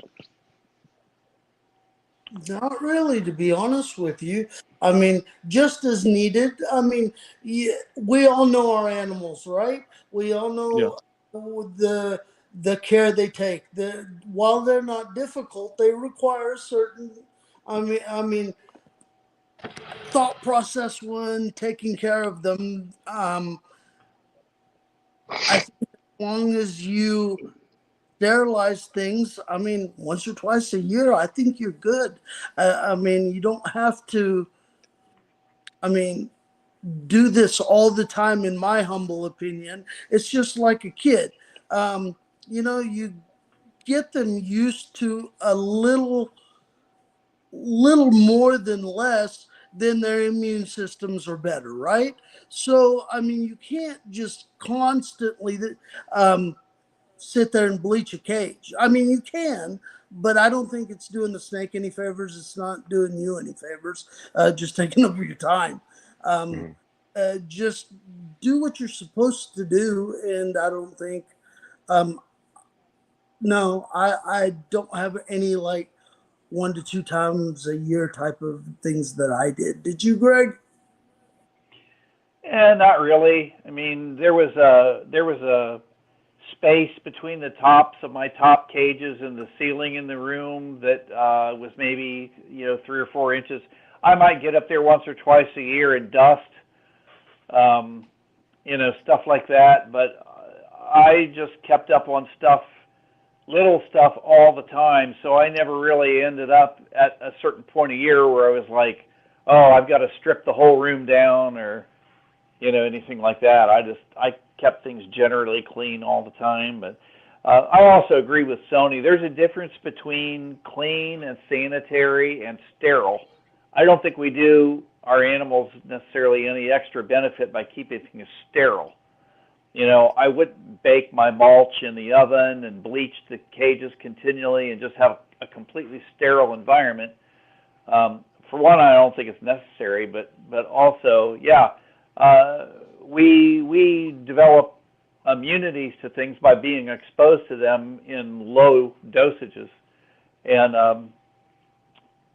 I have friends that are like hyper clean, and their kids sometimes are sicker than other kids I know that go out and drink out of the hose and play in the mud.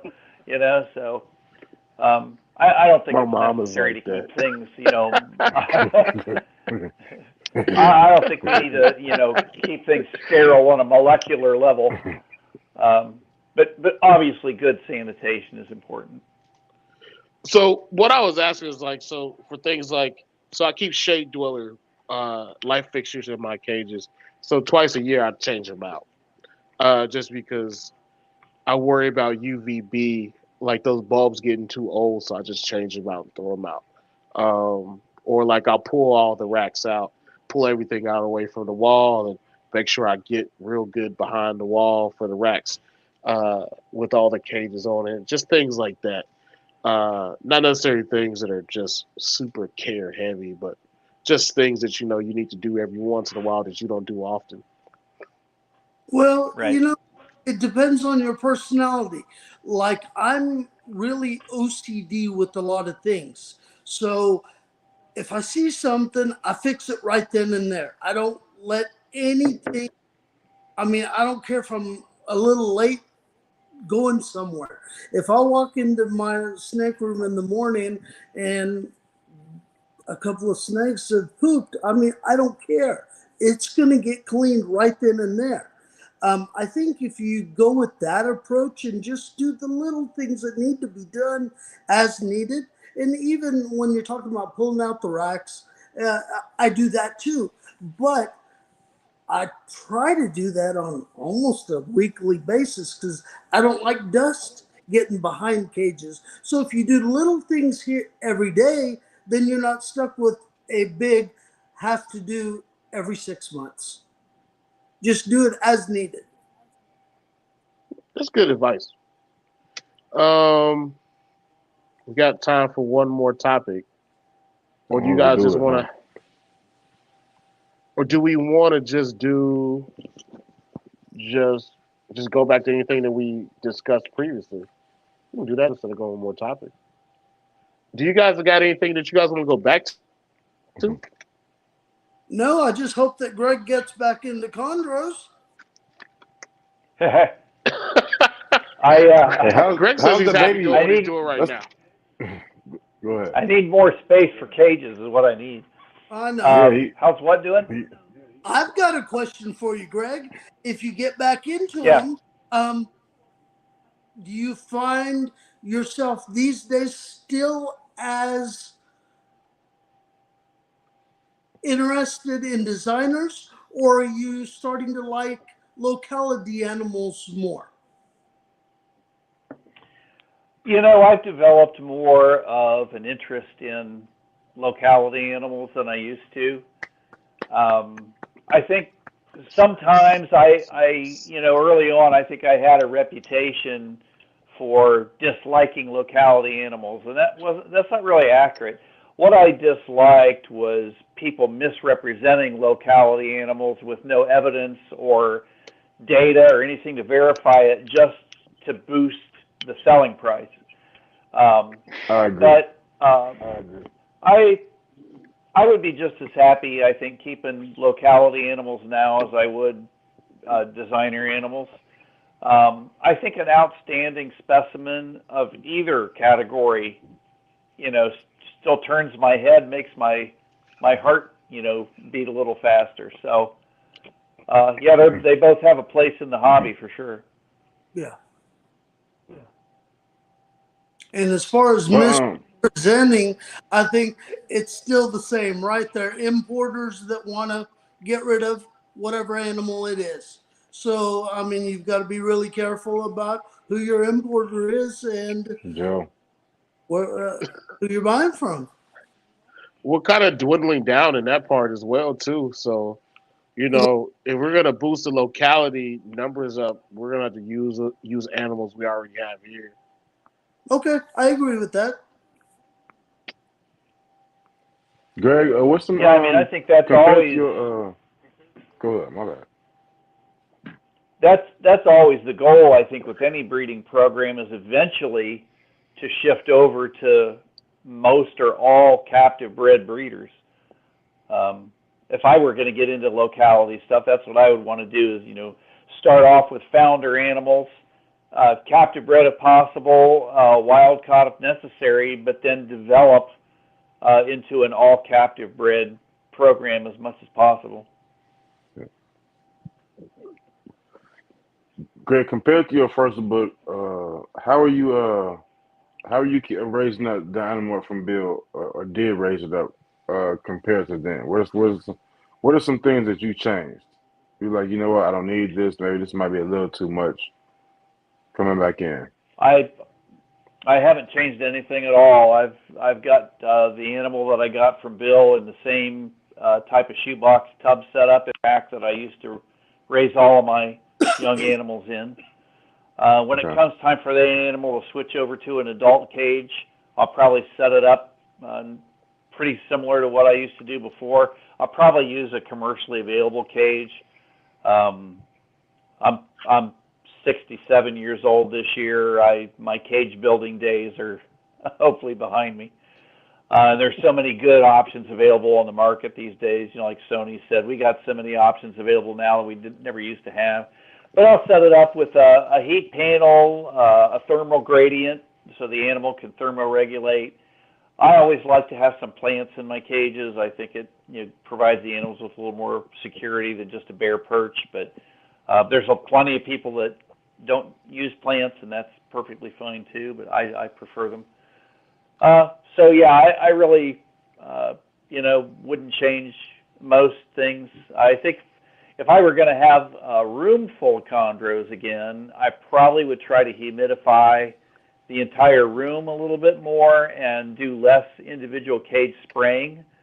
Partially because it's less labor intensive, and partially because it eliminates, any danger of, mold or mildew in the cages from having them too damp or wet. Although I was always very careful and active with that. As I pointed out in my book, there's a big difference between having a wet cage and having a cage with humidity. Humidity is the measure of the water vapor in the air, not how wet the cage is. But I would probably humidify an entire room and cut back a little bit on spraying. But other than that, I pretty much do everything probably pretty much the same. It's funny you mentioned humidifying a room, Greg, because that's what I'm doing now. So I don't have to spray as much. I've got like a thin or a real small water dish underneath the heat panel that provides, that has a lot of surface area that humidifies the air in there, but I try not to spray but once every, 3 to 5 days. So I've got a humidifier going on in the room, and I just fill that up as needed, and usually keeps the room at a 50 to 60% humidity range, so I don't have to spray as much. And I think, like you said, it's a lot less labor intensive because, dang it, sure. Once you're spraying a lot of chondro cages, hey, we're not getting any younger, that's for sure. So, Right. anything that can help you out, it's great in my opinion. Exactly. One exception I would make is if I were breeding again, I always like to spray and keep the substrate damp in their tubs. I don't know how you feel about that, Sony, but I don't like to let neonates ever really dry out. I am on board with that. I'm not Yeah. going to say mine are wet, but I keep them more wet than dry. I hate seeing them dried out. Yeah. Yep, agreed. I agree with that, both gentlemen. Yeah. You guys ever keep over water? Keep your neos over water? I have heard of that, but that has scared me. So no, I have not. I'm trying it now. I tried it, midway through my second clutch. How do you feel about that? Or what do you know? All right. So here's the thing: is that with my second clutch, like I had them over paper towels and they didn't seem to eat very well, and then I put them over water, and then they all started eating. So this time I'm gonna keep them over water for a while. Once they start eating, then they're all going over paper towels. The thing about the water though that scares me is like you got to change the water either every day or every other day. So just imagine if something happens, especially you got kids, you may not be able to change that water every 2 days or every day. So you don't want bacteria growing in that water that can cause any type of infection or anything. So you got to stay on top of it. The thing about keeping over water, you got to stay on top of it. Just as much as you probably have to stay on top of it if you're keeping over paper towels. Because when they're neos, they piss the shit all the time. So, yeah, it is just, that's gross in itself. But just imagine it being in water and then, just being loose and everything. So, yeah. Have you tried that? Me? Yeah. I never kept neos on water, no. Yeah, me either. I think that would scare me more than less because you like check it every single day. You wake up in the morning and they down there drinking poop. I would be scared. Yeah, you gotta check it every morning. Even checking it every morning. If they peed in 2 hours, you know what, and they went down for a drink, you never know what you're gonna get. And in terms of that, I think that would scare me more than less. I'd love to see your numbers as far as how why you think they eat better on water. That's kind of It's boggling my mind right So here. I'm trying to figure that out in my I head. don't I don't necessarily think that they do. I just think that they did. It's not that I would Oh, think that they the would ones over the would do water ate better. better. Yeah, all of them. Like because once I switched them over and put them over water, they all started. Before then, you would go through and try to feed 18. You might get 6 at the most to eat. The room was humidified. Temperature stayed the same. Put them over water, and this is I was using Mark Hager's method, uh, and it worked out pretty well. I'm not gonna say it didn't.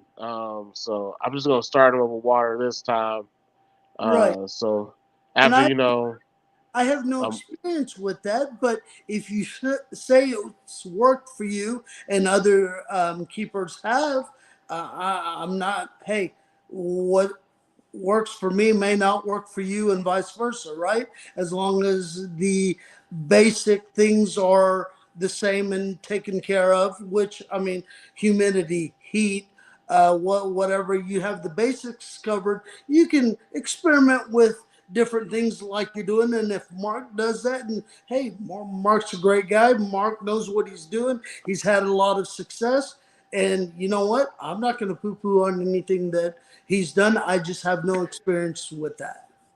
there's Yeah. a lot of people that are doing it nowadays. Though, Over the um, water, yeah. yeah, there's a lot of Bill people does keeping it. Neos over water.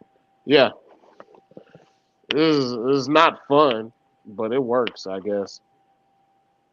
Yeah, I And couldn't do that. I got a little taller running around here. You got.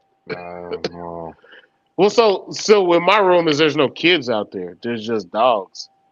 right. So, but anyway, this is about me. This is about Greg and Sony. And then you let Isla play in the street anyway, so I let Silas play out in the street today. Today he was in the street with just jeans on and nothing else. No shoes, no socks, no shirt. true Little Tarzan Southerner. child. It's 80 degrees down in San Antonio today. Yeah. How's the weather like where y'all are at right now? We got up to 79 today, so hot. What about you, Greg? I think we were in the low 60s today. It was 70 yesterday. We're going back to below freezing at night, Wednesday night, for the rest of the week. So we're in that volatile period in the spring where it goes up and down all the time.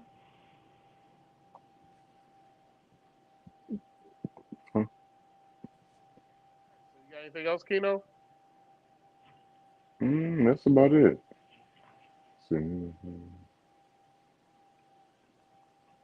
I was reading the text message. Reading the chat. No,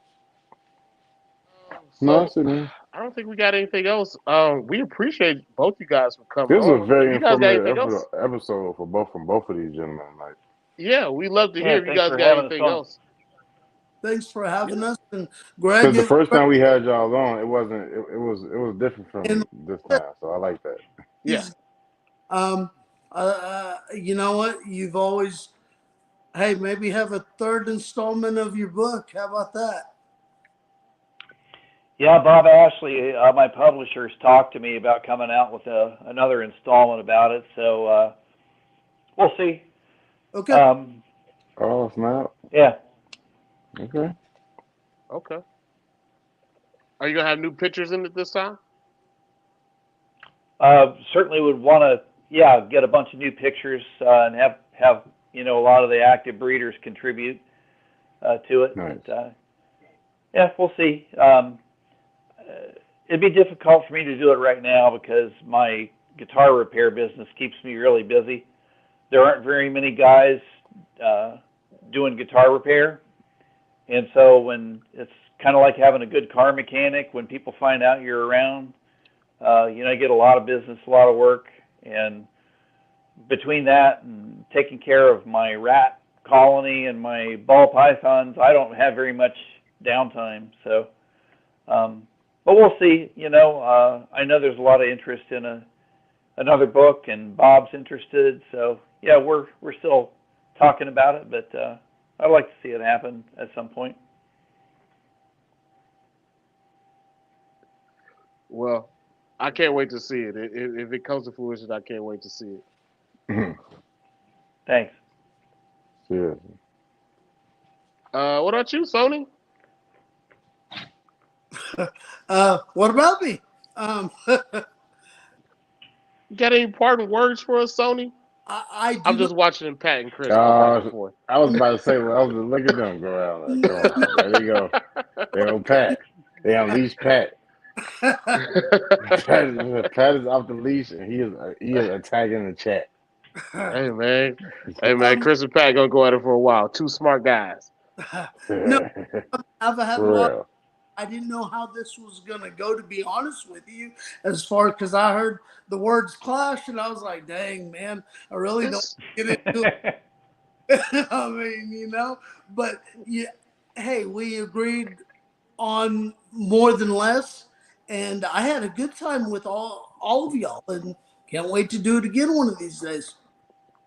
yeah. I mean, we Yeah, could definitely likewise. bring you guys back, but the purpose of it was just so that people can see how different, you know, how people keep differently and what is similar. Yeah, One thing about keeping chondros is we don't have a ton of information out there that's readily available all the time. We've got two books. We've got some articles, and not a lot. But one thing about it is establishing a strong baseline of how to keep chondros, and hearing both you yeah, guys talk. I feel like a lot of people can follow you guys and learn a lot, as well as be very successful. So that's the purpose of this, so that people can see that. yeah. Sure. Sony, those apricot. Before we get out of here, them apricot color things earlier. Those are corn snakes on your page. Those are corn snakes, yeah. Those are extreme reverse okities.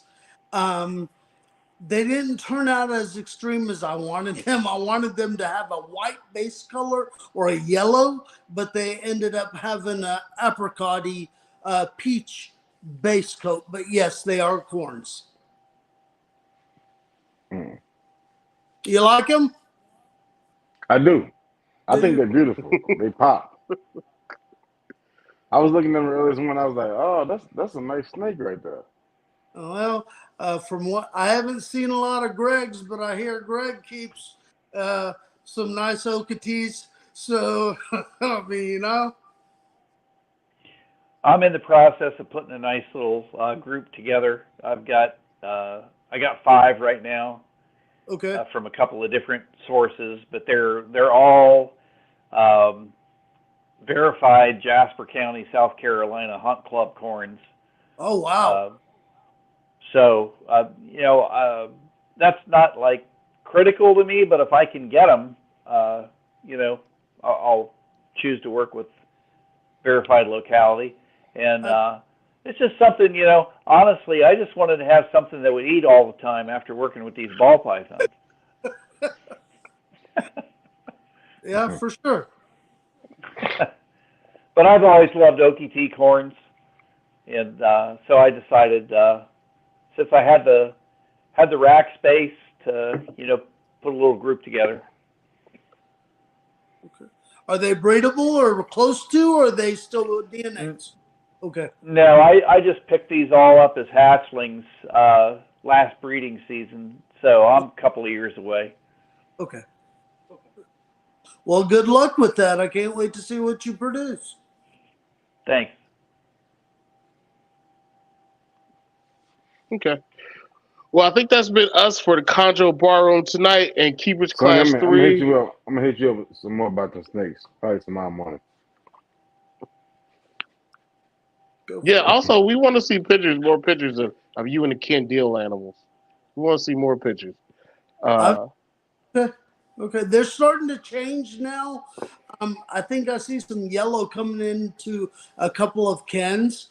Um, it No. could be wishful thinking. I don't know, but I think we're getting a little bit of black on some of the animals as well. But you never know. It could be wishful thinking. It could be my bad eyesight. It could be anything. So give me a couple of more months, and I'll get back to you. yes, I've got a whole bunch of pictures, and I'm sure we can talk him into taking pictures as well. And yeah, we'll share them with y'all. Okay. Well, we're gonna get out of here. Thank you both, Greg and Sony, for coming through. Um, and thank you everybody I that got showed the up. chat lit, boy. They're gonna stay doing this. I'm glad that this is over. They can do this. They can do this in text For messages. real. But But like Chad said, man, it's been another Byron Chondro Kiwi class 3. This has been amazing. These two very knowledgeable gentlemen on here, man. We brought on. I don't know, man. I don't think this could have been any better. And there wasn't no Thanks for duplicate having us. episode. That's the thing. This wasn't a duplicate. It was some Yeah, new stuff here, y'all. yeah. Thanks for having us on, and y'all have a good night. you guys have a great night. That's been us. Thank you for everybody that showed up. We appreciate both Greg and Sony. And that's us. Y'all Till take next care. week. Check it out. Bye. Bye bye. Thanks. Chondro Byron. See